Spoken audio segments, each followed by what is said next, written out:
Good evening, folks. Welcome to a special edition of Damo Meets on Socialist Telly. And I'm going to start by offering a big congratulations to Sharon Graham on her win in the Unite General Secretary election from all of us at Socialist Telly. You ran a brilliant campaign, a deserved win, and we very much look forward to seeing where you take the union next. But even though this election is now over, one name is still cropping up in a lot of conversations, and that is the name of Howard Beckett, the candidate who stepped aside.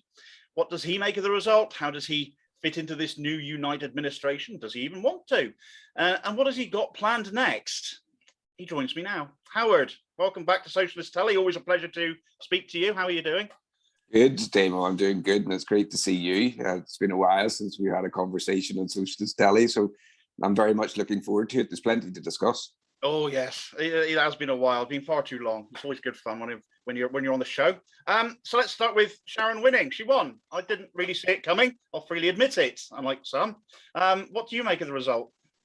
Well, congratulations to Sharon. First of all, as you correctly said, she ran a campaign with a very clear message, and it's been endorsed. So congratulations to her. Sharon is a friend, a colleague, a comrade.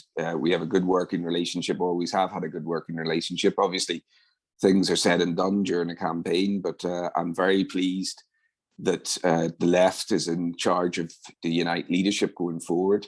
That was the prime motivation in respect of stepping aside. I think the percentage division in respect of the votes show that, you know, there is a left majority within Unite. It is a left union whenever it comes to the votes, but there weren't enough votes to split between three candidates, and the prospect is that Gerard Coyne would have won had three left candidates gone for the same votes in this election. So I'm very pleased that the decision to step aside has proven to be a correct one. I'm very pleased that the union is in the hands of the left, and I look forward to working with Sharon, and congratulations to her and her team. Yeah, I was going to come on actually to say that the result came in something like 70% for the left in the end. The right winger, what's his face? Forgotten him already. He came last. I was just going to say, do you feel vindicated in your decision to step down now, given that there was such a strong showing for the left, although there was a low turnout? And do you think you still made the right choice to do that? Yes, I do, Damo. Whenever you decide to go into an election contest like this, because it's not an easy decision to put yourself forward. It's not a job that I wanted out of ambition, but you do see differences between yourselves, even though you're all described as on the left. There are differences of emphasis between myself, Steve, and Sharon, and there's differences of politics too. But you decide to put yourself forward because ultimately you decide that you feel that your vision for the union is the best one to take the union going forward. But the decision that I had to make, the decision that we all had to make whenever Gerard Coyne got in the ballot paper, is what was the right move for the union and for the movement as a whole. And I don't resile from the fact that I had sleepless nights over this, because you're representing people, you've given them hope, you've given them a vision, they want you very much to stay in the race, but at the same time, you know that decision cannot be premised on your own individual ambitions, but you have to think about the union and the wider movement. And I would not have been able to live with myself had Gerard Coyne become the General Secretary because of three people splitting the left vote. So I'm pleased that decision has been vindicated, because, although there are arguments that, you could have increased the turnout, you might have got votes from elsewhere, you might even have won. The reality is that three left candidates looking for more or less the same votes gave an opportunity to the right wing to take Unite, and that would have been catastrophic for the movement, and it would have been taking Unite for a minimum of 10 years, and that wouldn't have been something I could live with. So yes, I do feel vindicated in that sense that the decision reached its primary goal of ensuring that a left General Secretary was elected. Yeah, you did offer much inspiration, some fantastic policy ideas, and of course, for those of us who were backing you in this contest for as long as you were in it, I sincerely hope that some of the ideas and some of the policy agendas and stuff like that is taken forward under this new administration as well, because there are some absolutely cracking ideas that you had, and it would have been fantastic to see a lot of that implemented. Now, I know you know Sharon Graham well, however, she's still, for many, myself included, not somebody we're particularly familiar with. She's not that well known still to an awful lot of members. Who is she? What do you foresee a Sharon Graham administration looking like? And with her electoral strapline being back to the workplace, where does that leave community members and Unite as a political influence?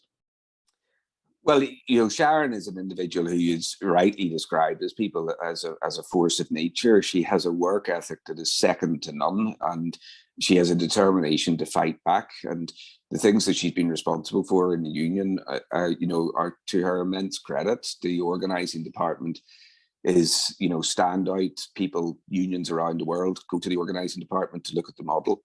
The leverage strategy has been superb. It has been uplifting for grassroots members, and it has a list of successes, and she has used that leverage strategy in the most difficult of circumstances. So fundamentally, Sharon's real skills are organising the workplace, fighting against bad employers, and she has a research department that produces extraordinary information in respect of employers and allows her to create that leverage strategy going forward. But people should not think that Sharon Graham, because she has a strapline of back to the workplace, is somehow going to ditch community members or in any way ditch her responsibilities in respect of our role within the wider movement or within the Labour Party. I haven't talked to Sharon since her election victory. We've exchanged messages, obviously, congratulatory messages. As I've said before, Damo, everyone in the union knows that Sharon and I have a great working relationship. We've had to, because you cannot do the leverage strategy without a legal department that is supportive of it because of the risks that you're taking. And that relationship has been formed over years. We're both straight talking people, and we'll have a straightforward and straight talking conversation with each other whenever we see each other face to face. But the thing that I would say to people who are watching is, whenever you enter into an election, you obviously want to give a vision. You obviously want to give your authentic message, and you have your own emphasis. And Sharon's emphasis is organised workplace, that the strength comes from an organised workplace, and the union's resources should be in organised workplaces. And then from there comes ideas, and we take those ideas forward.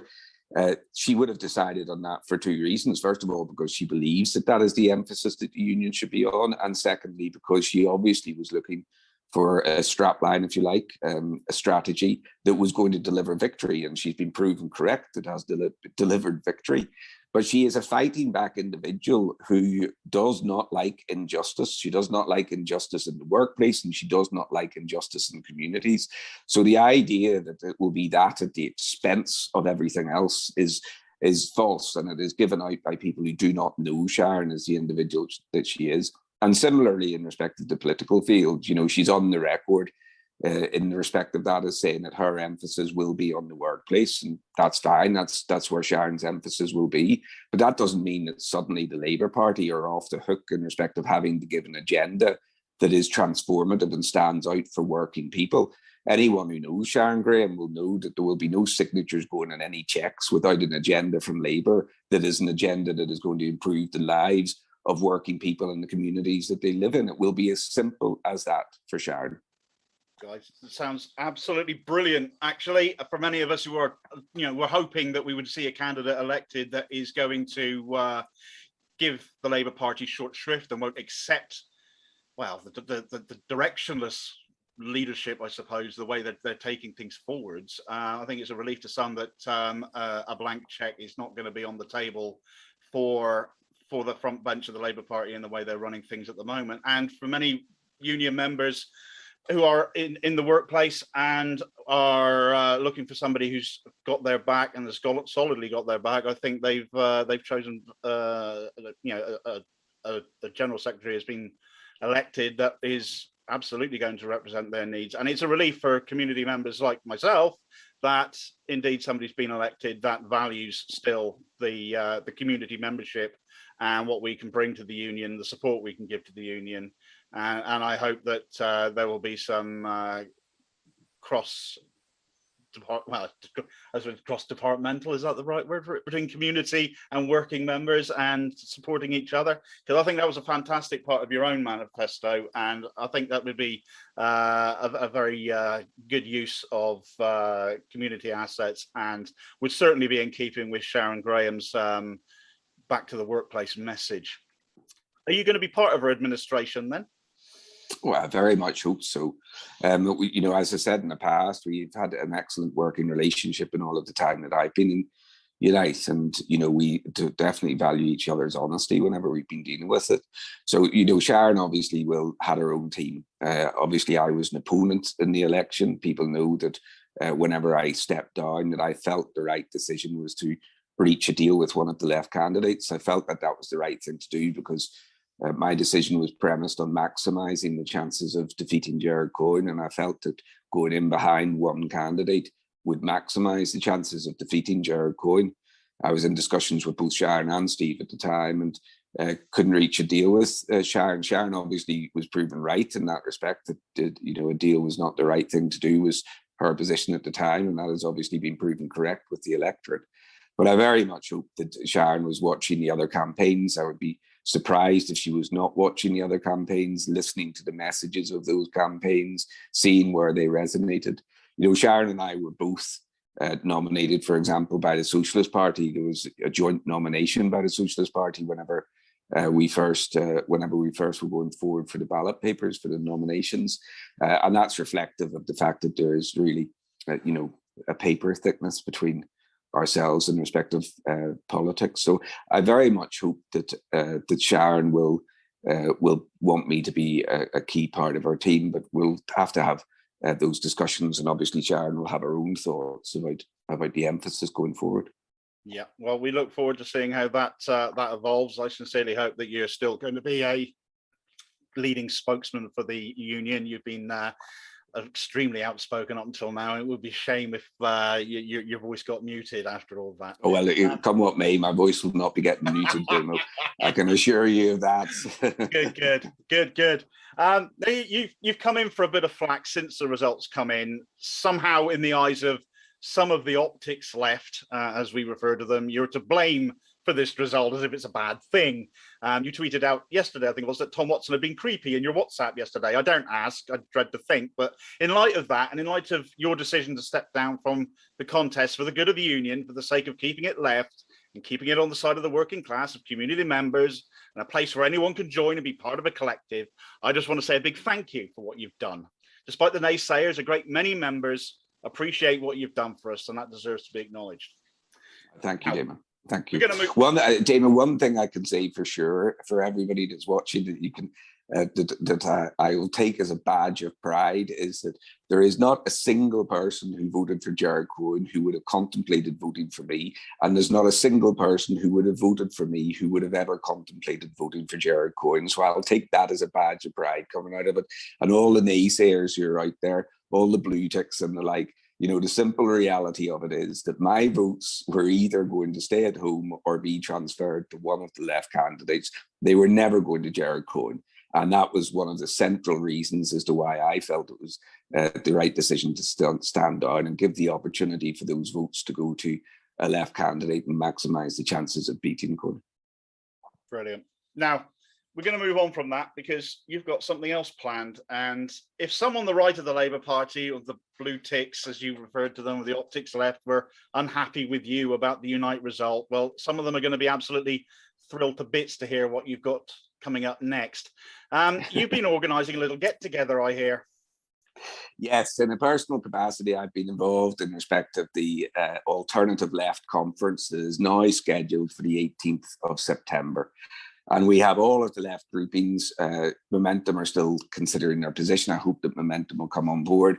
But we have all of the left groupings within Labour who are signed up to this Alternative Left Conference. We also have the FPU and the Bakers Union, and I'm hopeful that other left unions will come on board. And this is the 18th of September. It's called Labour Left for Socialism. It will be at Hamilton House in Judge Street in London in person, but it will also be a hybrid event, so it will be live streamed.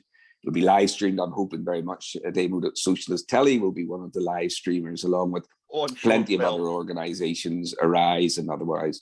So this is a statement of unity, first of all. It is an achievement for the left to come together for this conference, and all of the organisations that are involved and all of them who have compromised on their own emphasis should take great credit for the fact that they have come together to give a statement of unity and a sign of unity for the wider membership, that there is leadership in respect of the left and there is a response from the left and we're not going away. It's also a statement of defiance, and I make no apologies for that. This abject leadership needs to hear that there are statements of defiance, and the unity of the left is the biggest statement of defiance that we can make at the moment. And then it is to set a transformative agenda for socialist policies, because it is policies that we're all arguing about here. It is policies that ultimately will be the thing that will either win an election or will serve working people and working class communities going forward. So there will be a manifesto for Labour Left for Socialism that will come out of the conference. So very quickly, Damo, the conference will be in 6 sections. Each section will be 40 minutes. There will be a section in respect of the fight against racism. This is in no particular order, but a section in respect of fight against racism. There will be a section for a New Deal for workers, particularly coming out of COVID. There will be a section in respect of free speech and democracy, particularly within the Labour Party. There will be a section in respect of protecting the NHS and building a social state, particularly around council housing. There will be a section in respect of the climate crisis, and making sure that we have a just transition and a transformative agenda around the climate crisis. And then there finally will be a section in respect of war and imperialism. And I'm pleased to say that Jeremy Corbyn has already agreed from his holiday in Greece to be a speaker on the war and imperialism section. So there will be keynote speakers on each section, and those keynote speakers will open and finish the debate. There will then be contributions from those who are attending the conference to each motion. Each motion, as I said, will last for 40 minutes. Then a motion will be passed. That will be our socialist agenda that will then be taken to the Labour Party conference the following week on the policies that will be on the floor. There will be a standing orders committee that will be elected at the end of the conference, and that standing orders will set dates for future conferences. So this is not a one-off. The left will be having a series of conferences. Now we have brought the left together. Now we're showing this unity. The left will have a series of conferences, and I'm very much hoping that the left unions will be part of the standing orders committee that will then have a conference arranged for November, then the following March, and then the following summer again before the next Labour Party conference. And then finally, there will be a motion that will be passed, and I've got no doubt that it will be passed in respect of not endorsing David Evans as the General Secretary of the Labour Party. He is undeserving of the privilege of that position, and he is very much deserving of the wrath of the left and a statement of unity that he should not be endorsed at conference. I think this is coming along at a brilliant time, actually, because I think for a lot of people on the left, we've been feeling rather deflated. We seem to have been beaten in so many respects of, losing influence on the NEC, for example. It was a blow when you yourself stepped out of the Unite contest, though obviously we've spoken about that. We know exactly why you did that. I'm fascinated that trade unions are coming together on this. You've got the FBU and the Bakers Union coming in.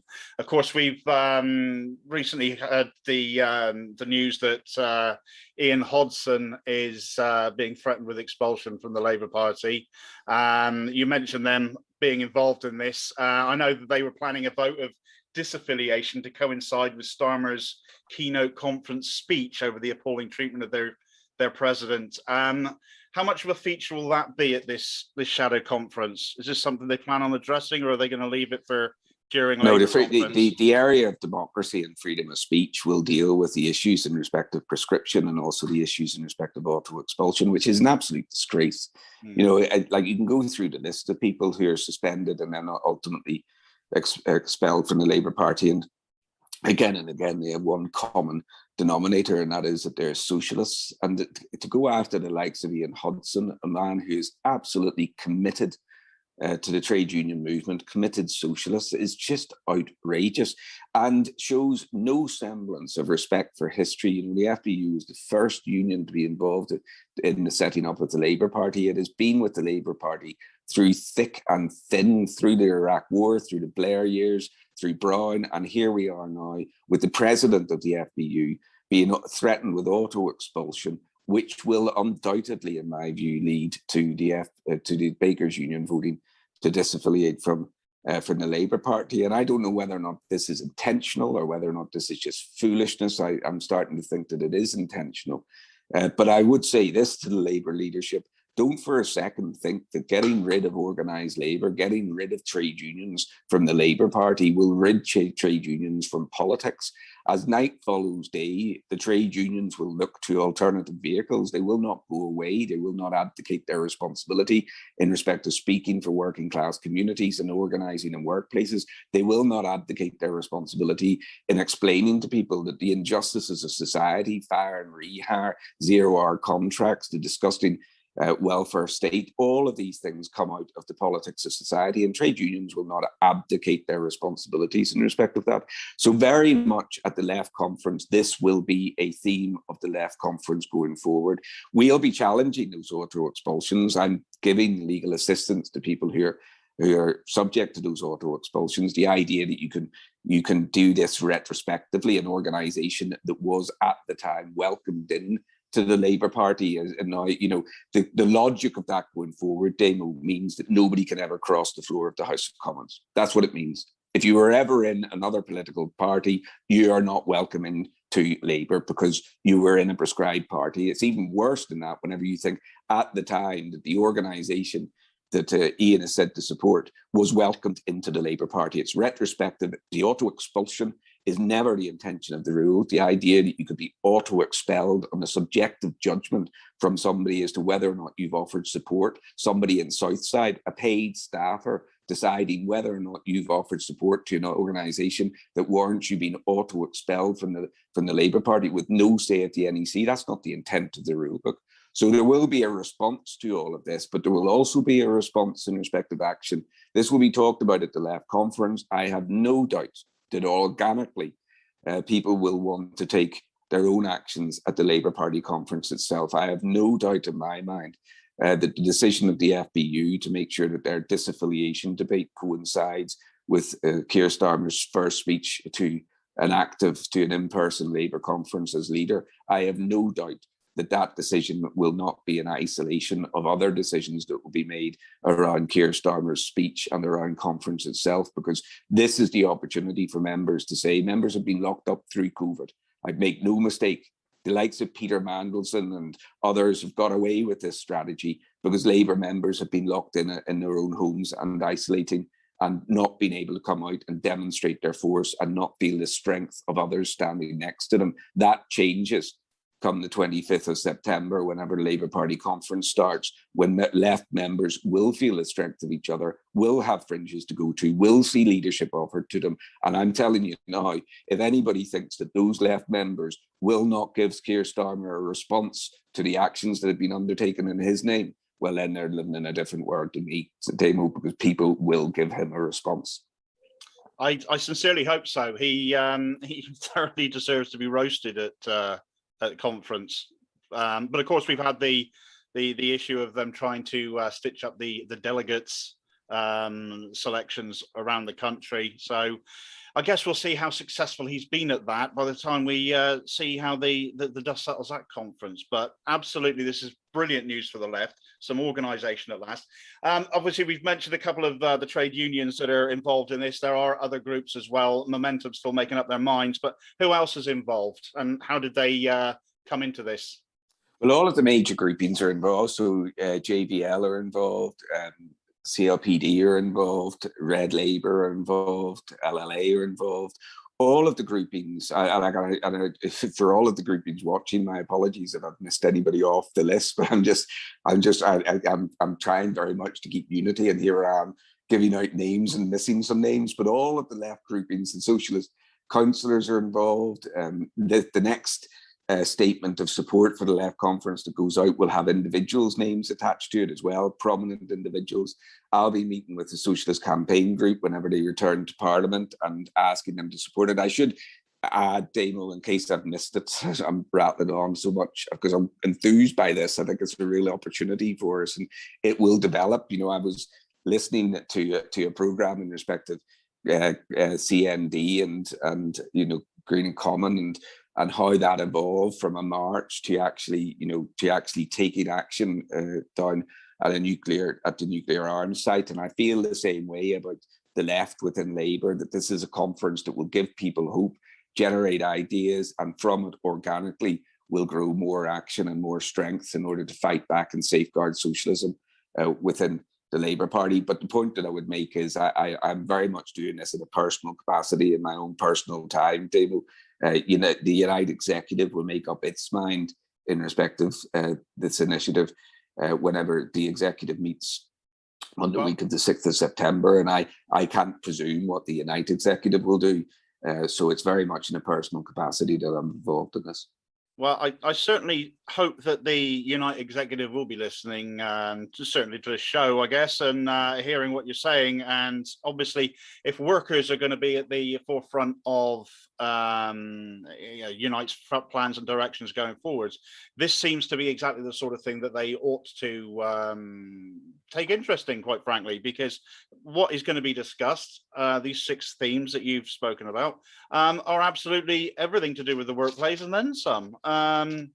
But as we say, they meet on the 6th, so let's see how they go from there. I was going to ask, you've got all these groups that have come into it, and the unions they've come. You've got these people; they've all come together. You've had these conversations. You're going to organise this left conference ahead of Labour's conference later on in September.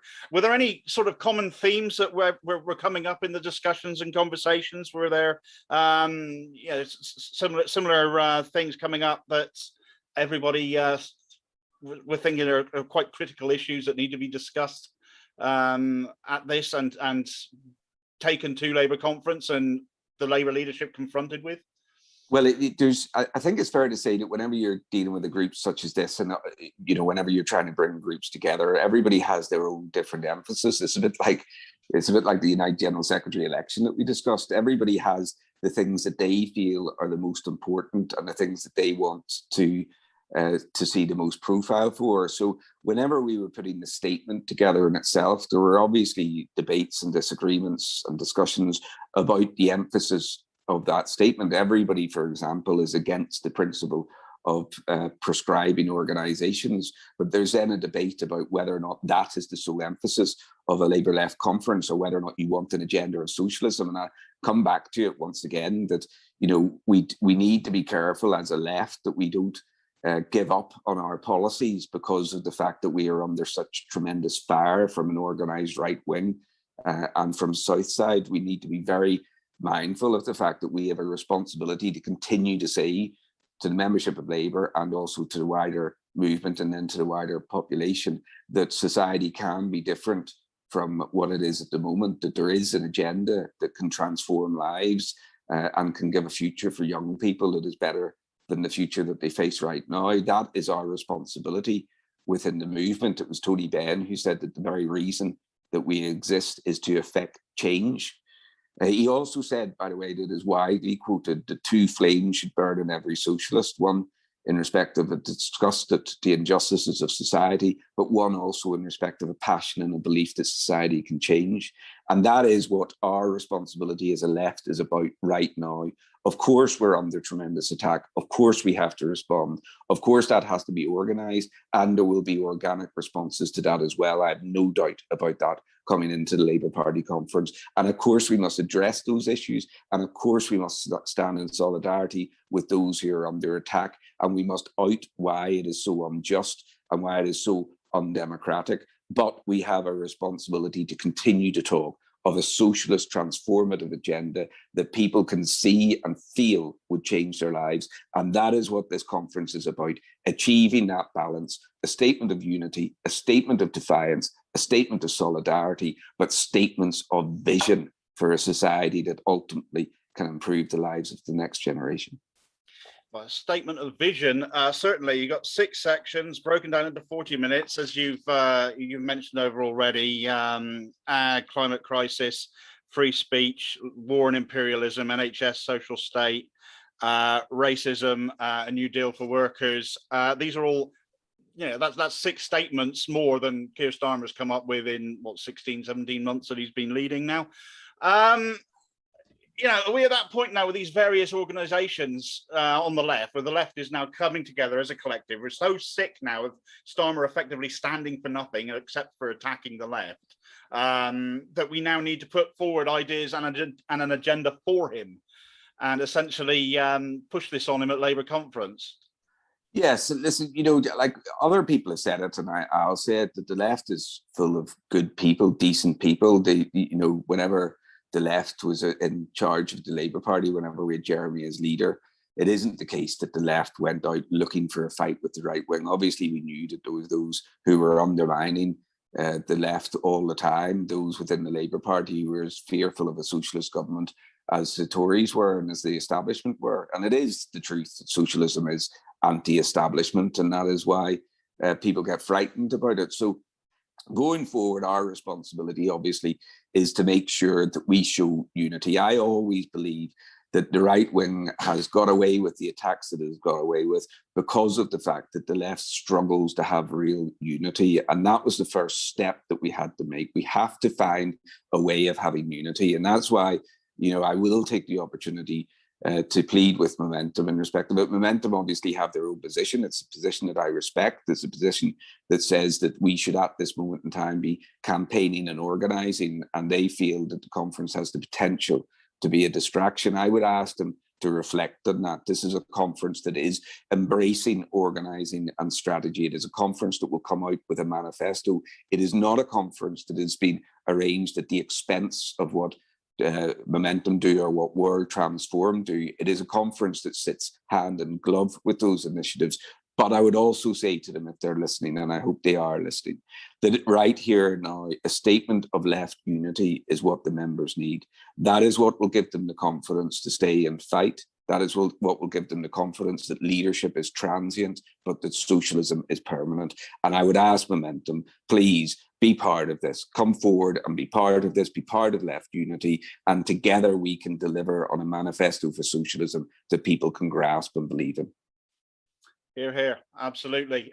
You can't, a statement of unity on the left. The left needs to be united as a whole. If you've still got bits not coming on board with that, it does undermine the message, and it does embolden the right, I would suggest. And let's face it, we've had a year and a half coming up for now of a leadership that has done nothing but seem to target us and not the party of government. And poll after poll is reflecting that constantly. And there just doesn't seem to be a change of tack. And I don't see what their end game is. They've got to. Well, I do. I do, Damo. Their end game is that they really want Labour to be a party of establishment, and they're looking for state-funded political parties with private donations from very wealthy individuals. That is the Peter Mandelson end game. If anybody wants to look back at Peter Mandelson's interviews from the time that New Labour was in power, that was his agenda, moving towards state-funded political parties. Now, why have they done this at such a speed? Cabir Pogren, whenever he wrote his book, said that Morgan McSweeney's job, who apparently is close to Peter Mandelson, he said that Morgan McSweeney's job was to rid Labour of Corbynism without the Corbynistas realising it. Now, for whatever reasons, that has been accelerated, and now it seems to be a full-on assault in respect of the left of the party. And, there are some who argue out there, and it is a good argument, that part of the reason for the acceleration is that people are realising in all factions of the party that Keir Starmer is an electoral liability, and therefore they need to get this job done and dusted before he steps aside and goes on to pastures new. And that is an argument.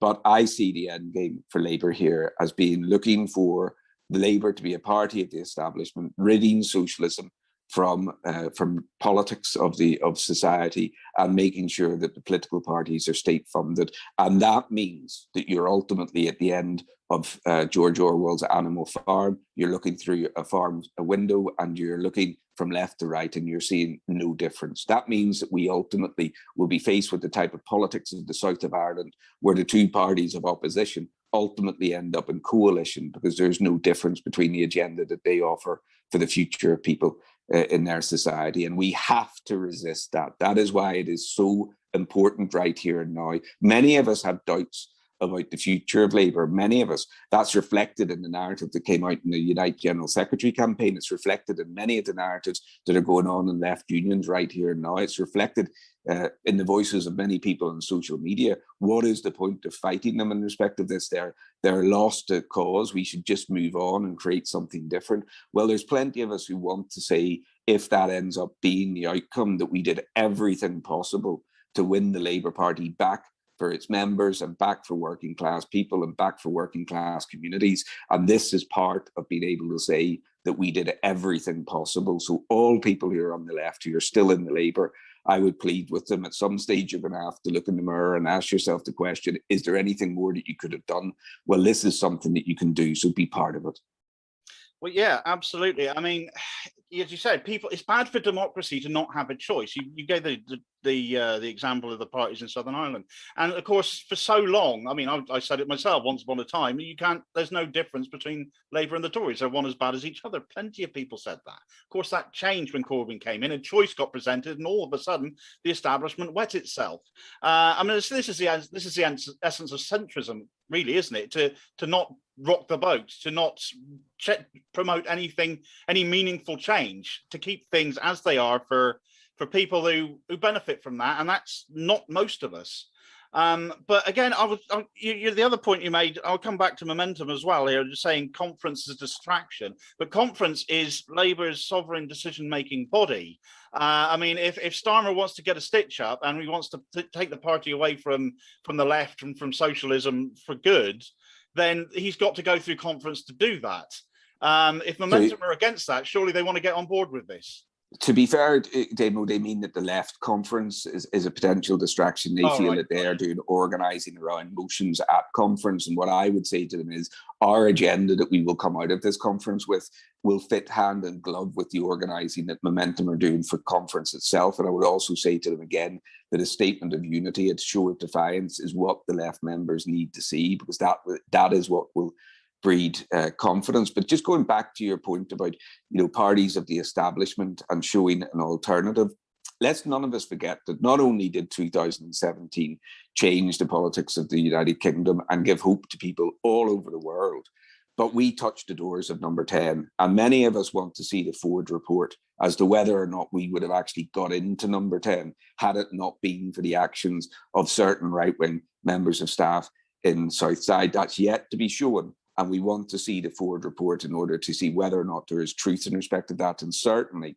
Unite is on record as saying our members' money, millions of it, was given in 2017 with the expectation that it would be used to try and get a socialist government into Number 10, not in the expectation that any of it would be diverted to the safe seats of centric MPs who were positioning themselves for future Labour leadership challenges. But what I would say in respect of it is, coming out of 2017 and indeed coming out of 2019, and let's all of us remember that the disaster of 2019 was made in the period from 2017 to 2019, when Labour showed that it was prepared to reject the people's demand for Brexit, break its promise in the 2017 manifesto, and move towards being a party of Remain and a party of a second referendum. Those were the decisions that were taken by the centrics in the right wing of the Labour Party, by Keir Starmer, the man who's currently in charge of the Labour Party. And that may well be a period of time in the history of Labour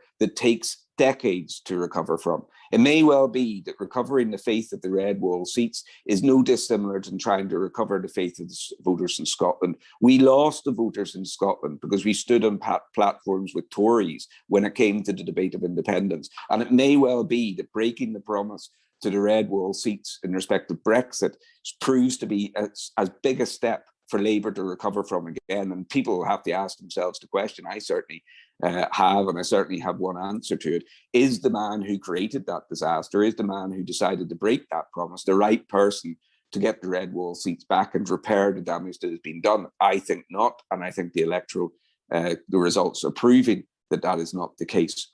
But what we know for certain, Damo, is that the policy agendas of 2017 and also 2019 won the day. We know that they invigorated young people. We know that people talked about them. We know that the 2019 election was not covered by the media. The rallies in respect of Jeremy Corbyn were not covered by the media because they did not want to make the same mistake of 2017, whereby simply giving media coverage to what was going on out there, people felt hope and felt that society could change. But the arguments were won. And we know the arguments were won because those were the 10 pledges that Keir Starmer gave whenever he was standing for leader. Those were the platforms that he stood on, was a socialist agenda that had been created in the Corbyn years and a commitment to taking that forward and not changing those policies. I asked him at the first NEC that he came to, will there be any change in respect of the pledges that you've given and the commitment to a socialist agenda, the transformative policies of 2019 and 2017? And he said there will be no change. Well, we know there is change now. We know that they are rowing back from that. And that's why we have to step forward now and say, no, these policies were taken and accepted by Labour members and by the wider population, and they are the policies that will change people's lives, and we will not resile from them. We will push forward and we will present that alternative, and you will ultimately be shown to be absent of any narrative whatsoever, because that's where the right wing go to, Damo. This is the reason why the right wing now are nothing more than internal opposition within the Labour Party. It is because they have no vision for society. They have no narrative.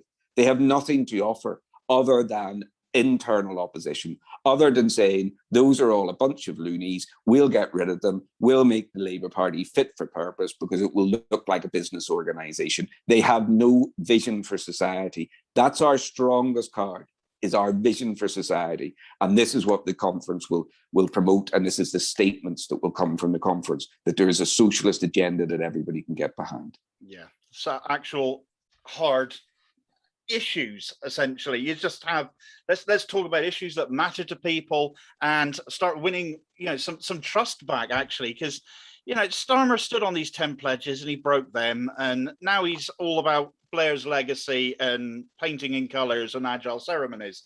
I mean, I don't know what the heck he's talking about, quite frankly, but we do need to get the left organised again. We do need to have people of all ages and backgrounds inspired and invigorated once again, because it's been proven now beyond doubt that that actually can and does happen. And this could absolutely be a catalyst for that. I'm really quite excited about this prospect, and all the things that could come out of this conference and the things that can get taken to Labour conference, the agenda for which is looking rather empty. So I'm sure your conference will think of a few things to fill their their agenda with. I'm just going to throw this out there now. This is a statement of defiance, certainly a challenge to Labour. You said it's going to be the start of a series of conferences. Could this build into something more if Labour won't listen? Well, Labour is, there's no point in me hiding from what's in your question. Labour is in an existential crisis right here now, Damo. There's no doubt about that. People who think, oh, there'll come a time whenever their working out on the left will come to an end. No, there's an agenda here. The agenda is very clear. They think that socialism is a loony plot. They think that socialism has to be ridded from the Labour Party, and they believe that if that costs a link with the trade union movement, then so be it. It costs a link with the trade union movement. There might be a few trade unions who stay. They'll be considered to be heavyweight donors. There'll be other donors that will come on board through Peter Mandelson's connections and others who operate in those business circles, and they will have ridded Labour of socialism and the trade union relationship. That is what is at stake. That is the existential crisis that we're on. And obviously, whenever you bring a grouping together, such as the Labour Left for Socialism conference, you're saying a number of things. First of all, you're saying unity, defiance. You're saying solidarity. You're saying if you come after one, you're coming after all of us. But you're also saying to them, don't take us for granted. If you think for a second that we will go hiding in the corner, that you will have a repeat of the Blair years where effectively there is no left, there is no organised opposition within the Labour Party, and you can just get on with changing the Labour Party into something that is much more akin to the Liberals, then think again. we are not going away. This is our agenda. We all want socialism. We know it can change lives, and we're not going to step back from that. And if you want to get rid of all of us, then on your own watch be it, because we will create something alternative to that. It's this isn't, none of us involved in this want anything other than a future for the Labour Party that is premised on socialism and its relationship with the trade union movement. But none of us are so meek and so timid as to say that if you continue this and you get rid of us all, that we still won't have a political voice. That is not where this is going to go to. If they want to have a fight in respect of this, if they want to fight with the left, then the left will fight, because we are fighting for socialism. If they don't start to embrace this, I don't think personally there's going to be a Labour Party left. When they courted the donors and Mandelson again during the Blair left the party tens of millions of pounds in debt, and with a membership that had been decimated. And we're seeing the same thing again now. Jeremy Corbyn left the party with something like a £13.5 million surplus. He cleared all the party debts, and now all of a sudden we're hearing that they're barely going to cover payroll, and yet still they're charging headlong down this same rabbit hole once again that put the party in such financial dire straits before.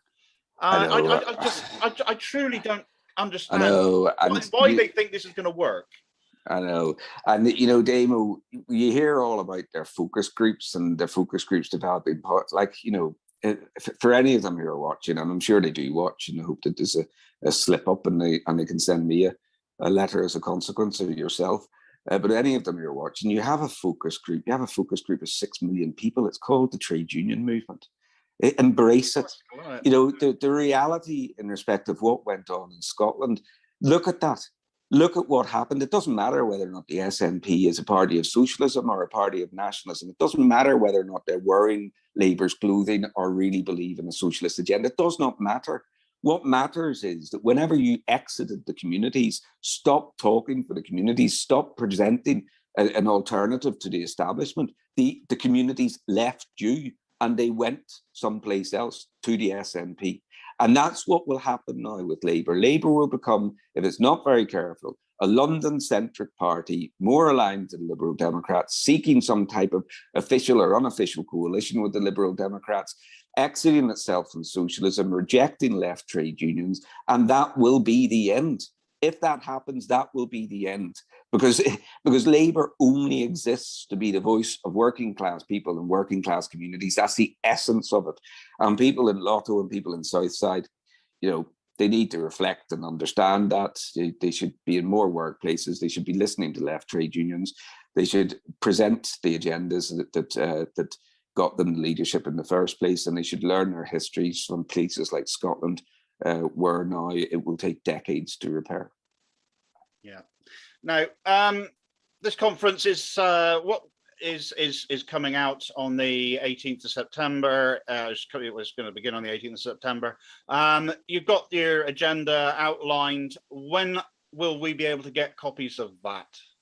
So there's a meeting tomorrow night that is hopefully going to conclude the motions, what the motions will look like, and conclude the list of speakers. And then that meeting, which is a working group meeting, will have to present to the larger group. But I would still be hopeful that by the end of next week that we'll be able to give a full publicity in respect of the running agenda, the speakers, and also to be able to give people such as yourself, Damo, the opportunity to talk about the motions that will be going to conference. And I'm hopeful that the motions that are going to conference will be passed unanimously. And the reason why I'm hopeful of that is because obviously all of the working group and all of the wider group are involving all parts of the left of Labour. So I'm hopeful that not only will the conference have a statement of unity, but the actual motions that are passed and then the manifesto that will come out of it. I am telling people to be careful on the use of words. And here I am myself, because this is not an alternative organisation to the Labour Party. It is not a membership organisation for anybody in Southside watching. There are no subscription fees being paid. It is a statement of policy, and what will come out are statements of policy and a statement of a socialist agenda going forward. It will be called a gathering. Because obviously we know the tactics of Lotto, and it's not our intention to walk in to punches with our chin. But coming out of it then will be an agenda for socialism that I believe will be the start of the whole movement coming behind something different, and the future conferences will then take it forward. Yeah, they haven't yet prescribed people just getting together and having conversations, but give them time, I dare say.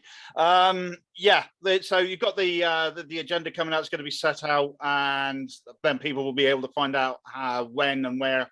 Well, it's Hamilton House. You said was the where. Yeah. But I presume there'll be. Is it tickets on sale, or are they going to be?